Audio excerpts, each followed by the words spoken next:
எல்லாரும் நல்லா இருக்கீங்களா? இன்னைக்கான பதிவு, நீ கட்ட வேண்டியது உன் வெற்றிக்கான பாலம்தான், உன் வெற்றியை தடுக்கும் சுவரை அல்ல. கண்டிப்பாங்க. வாழ்க்கையில் நம்ம எதுலேயோ ஒன்றில் வெற்றி அடையணும்னு சொல்லிட்டு ஒரு பாதையை தேர்ந்தெடுத்து பயணம் பண்ணுவோம்.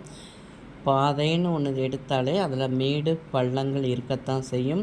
மேடு வரும்போது நம்ம சந்தோஷமாக மேலே ஏறி போய்க்க வேண்டிதான். பள்ளம் வரும்போது அந்த பள்ளத்தை நம்ம தாண்டும்போது ஒரு பாலத்தை உருவாக்கி அந்த பள்ளத்தை நம்ம தாண்டி போயிட்டுருக்கணும். பார்த்துக்கோங்க.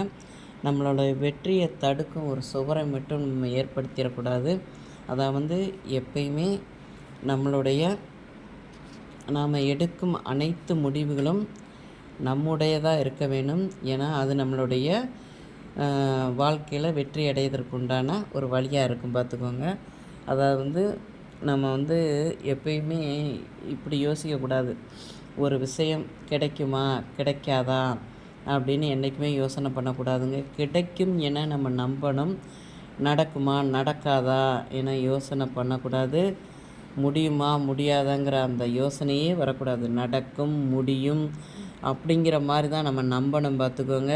அப்போ தான் நம்ம வாழ்க்கையில் வெற்றிகளை குவிக்க முடியும். ஒரு மனிதன் அதை நல்ல விஷயங்களை யோசிக்கும் அளவுக்குத்தான் அவனுக்கு வாழ்க்கையில் வெற்றின்னு ஒன்று வந்து சேரும். பார்த்துக்கோங்க. எப்பயுமே நல்ல விஷயங்களையும் நம்ம யோசிப்போம். எதிர்மறையான விஷயங்களுக்கு என்றைக்கும் இடம் கொடுக்கக்கூடாது. இடம் கொடுத்தாலே அந்த இடத்துல ஒரு சுவர் வந்துடும். அதனால் எப்பயும் அந்த இதுக்கு நம்ம போயிடக்கூடாது. நல்லதையே யோசிப்போம், நல்லதே நமக்கு நடக்கும். இந்த பதிவு உங்களுக்கு பிடிச்சிருந்தால் பார்வதி வீட்டு சமையலுக்கு ஆதரவு கொடுங்க. ஓம் சாய்ராம்.